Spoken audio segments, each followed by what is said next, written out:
Well, yeah, so, okay, here's the Quadra Club. What was the Quadra Club?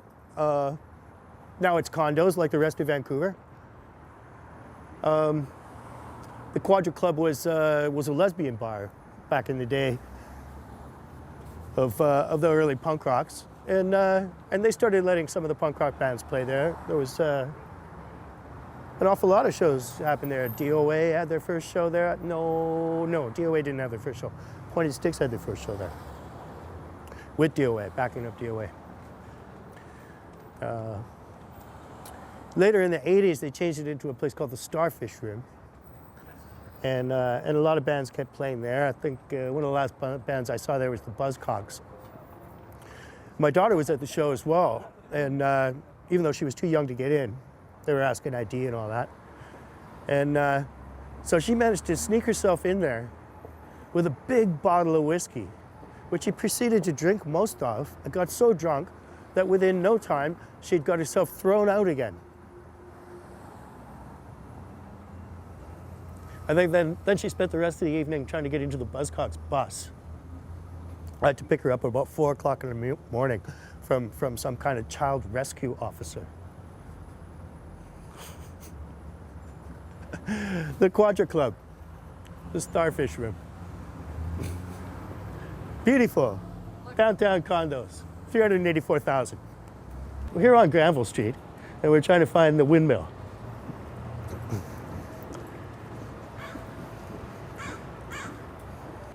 Yeah, it's real hard to say where the Windmill exactly was here. I don't think this was it, but things about it look like it might have been. Well, 1047 kind of sticks in my mind. And I suppose it's possible. I mean, if we look at it here,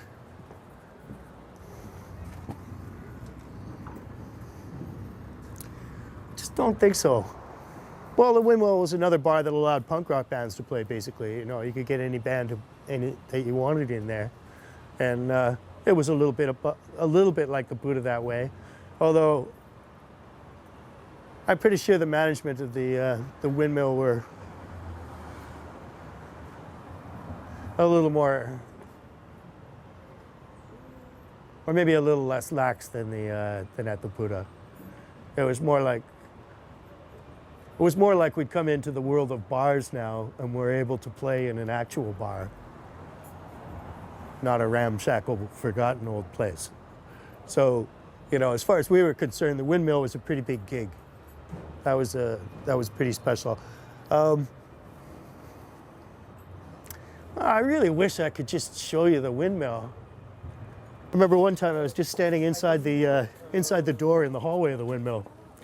And I was helping a young lady with a problem she was having with her mouth, and my wife at the time, or my girlfriend, came in and actually saw what was taking place, and I